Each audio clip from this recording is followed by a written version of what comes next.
नमस्कार. निकाल काहीही लागो, निकालाचे आकडे काहीही असो, या निकालाचं सार एक आहे की परभणी महानगरपालिकेमध्ये काँग्रेसच्या बरोबरीनं सत्ता स्थापन करण्याची संधी शिवसेना उबाठा गटाला मिळालेली आहे. तर अन्य ठिकाणी सुपडा साफ झालेला आहे. सुपडा साफ. हे का घडलं? आम्ही वारंवार सांगत होतो की पाठिंबा कुणाचा घ्यायचा आणि सोबत कोणाच्या जायचं हे नक्की करता आलं पाहिजे. मी तुम्हाला मागे एक व्हिडिओ केला होता. राज ठाकरेंनी ज्या ज्या वेळी भारतीय जनता पक्षाला पाठिंबा दिलेला आहे त्या त्यावेळी भारतीय जनता पक्षाची वाट लागली आहे. उदाहरण 2024 साली झालेली लोकसभेची निवडणूक. राज ठाकरेंनी बिनशर्त पाठिंबा दिला, ज्याचा उपहास उद्धव ठाकरेंनी बिनशर्त पाठिंबा असा केला होता.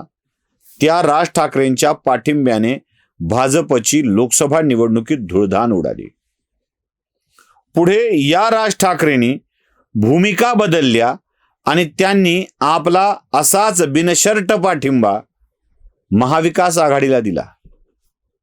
परिणाम, महाविकास आघाडीची धुळधाण उडाली.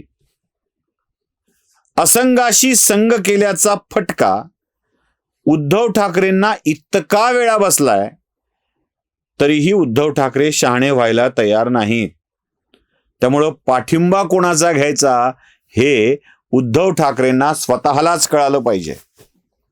नाही कळत आहे, पण काय करावं? जे जे पाठिंबा देतील त्यांची त्यांची अवस्था काय असते हे उद्धव ठाकरेंच्याच लक्षात यायला हवं. बरं, एवढ्या पाठिंब्यावर काम भागतं का? ज्यांना ज्यांना पाठिंबा दिलाय त्यांची त्यांची कशी वाट लागली आहे हे आपण बघितलंय. नाही म्हणायला पाठिंबा देणाऱ्यांनी काही दुरुस्ती करण्याचा प्रयत्न केला होता. मनोज जरांगे पाटील, मराठा आरक्षणाच्या प्रणेते, प्रमुख आंदोलक, या मनोज जरांगे यांनी ज्यांना ज्यांना राजकारणात पाठिंबा दिला त्यांचं त्यांचं बूड बसलंय. घनसावंगी विधानसभा मतदारसंघात राजेश टोपेंना पाठिंबा दिला, राजेश टोपे पडले. गेवराई विधानसभा मतदारसंघात महायुतीला विरोध केला, तिथे विजय मिळाला. नगरपालिका निवडणुकीतली ही स्थिती. धनंजय मुंडेंना टोकाचा विरोध केला, विधानसभा जिंकली, नगरपालिका जिंकली. माजलगावमध्ये असंच घडलं. एवढं घडल्यावर तरी मुंबईत पाठिंबा नको किंवा देऊ नका असं म्हणायला पाहिजे होतं, पण केलं नाही केलं. परिणाम, उद्धव ठाकरेंच्या हातून 25 वर्षाची सत्ता अलगदपणे निघून गेली. गेली ती गेली, कोणाकडे जावी? ती गेली त्यांच्या कट्टर दुश्मन असलेल्या भारतीय जनता पक्षाकडे, आणि ती सत्ता मिळायला मदत झाली एकनाथ शिंदेची. काय बोलावं? मग लोक हसतात. हसतात म्हणजे खदखदून हसतात आणि हे हास्य जाणीवपूर्वक ट्विटरवर टाकतात. बघा.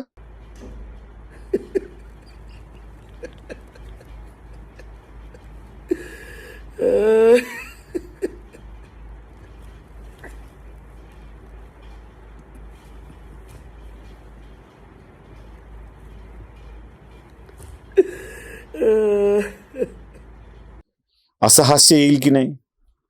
का नको यायला असं हास्य? याआधी उद्धव ठाकरेंनी सत्ता असताना ती कशी राबवली आहे याचा विसर या लोकांना पडतो, आणि तो विसर पडला की ते सत्तेला हवे तसे राबवून घेण्याचा प्रयत्न करतात.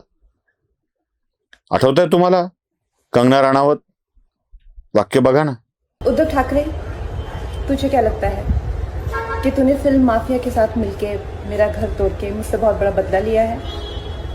आज मेरा घर टूटा है, कल तेरा घमंड टूटेगा. ये वक्त का पहिया है, याद रखना. कंगना राणावतचा शाप इतका वाईट पद्धतीने लागला की महाराष्ट्रातली सत्ता गेली, एकमेव मुंबईची सत्ता गेली. उद्धव ठाकरेच्या पक्षाची अवस्था काय होतीये ते बघा. परभणी एक अपवाद, मुंबईमध्ये मिळालेल्या सन्मानजनक जागा बाकी ठिकाणी उद्धव ठाकरे 2 आकड्यापर्यंत पोहोचत नाहीयेत। ज्या छत्रपती संभाजीनगरवर उद्धव ठाकरेंची निरंकुश सत्ता होती, त्या छत्रपती संभाजीनगरमध्ये रशीद मामूला घेतलं आणि पराभव पत्करावा लागला। त्या रशीद मामूवरून आठवलं, मी तुम्हाला काही आकडे दाखवतो, ते जरा नीट बघून घ्या। हे आकडे मुद्दाम दाखवतोय, लक्षात यावे यासाठी दाखवतोय। भिवंडी मनपामध्ये शिवसेनेला मिळालेल्या जागा आहेत 0। ठाणे मनपामध्ये, जिथे कळवा मुंब्रा हा भाग येतो, तिथे शिवसेनेला मिळालेल्या जागा आहेत 5। मालेगाव मनपामध्ये शिवसेनेला मिळालेल्या जागा आहेत 0। मालेगाव, भिवंडी, कल्याण डोंबिवलीमध्ये मिळालेल्या जागा आहेत 2। मी हे यासाठी सांगितलं की इथे कोण प्रभावी आहे तुमच्या लक्षात येत आहे? कोण प्रभावी आहे? इथे मुस्लिम मते प्रभावी आहेत। रशीद मामूला सोबत घेऊन मुसलमान आपल्याला मतदान करतील, ही उद्धव ठाकरेंची अटकळ या निमित्ताने साफ झालेली आहे। मुंबईत जवळपास 4 ते 5 जागा AIMIM ने जिंकल्यात, ज्या उद्धव ठाकरे जिंकू शकले असते। AIMIM ला मिळालेली मतं उद्धव ठाकरेंच्या बाजूनी झुकली असती तर कदाचित ही निवडणूक अधिक टफ झाली असती भारतीय जनता पक्षाकरता। पण AIMIM आल्यावर मुसलमानांनी उद्धव ठाकरेंना मतं देण्यापेक्षा AIMIMच्या कॅन्डिडेटला मतं देणं पसंत केलंय। मुसलमानांची मतं कितीही लांगुल चालन केलं तरी उद्धव ठाकरेंना मिळणार नव्हती, हे स्पष्ट असताना सुद्धा उद्धव ठाकरेंनी मुसलमानांचं लांगुल चालन करून त्यांची मतं मिळवून निवडणुकीत विजयी होण्याचा प्रयत्न केला। हे उद्धव ठाकरेंचं चुकलं, त्याचा परिणाम हिंदू मतं उद्धव ठाकरेंच्या पासून दुरावली।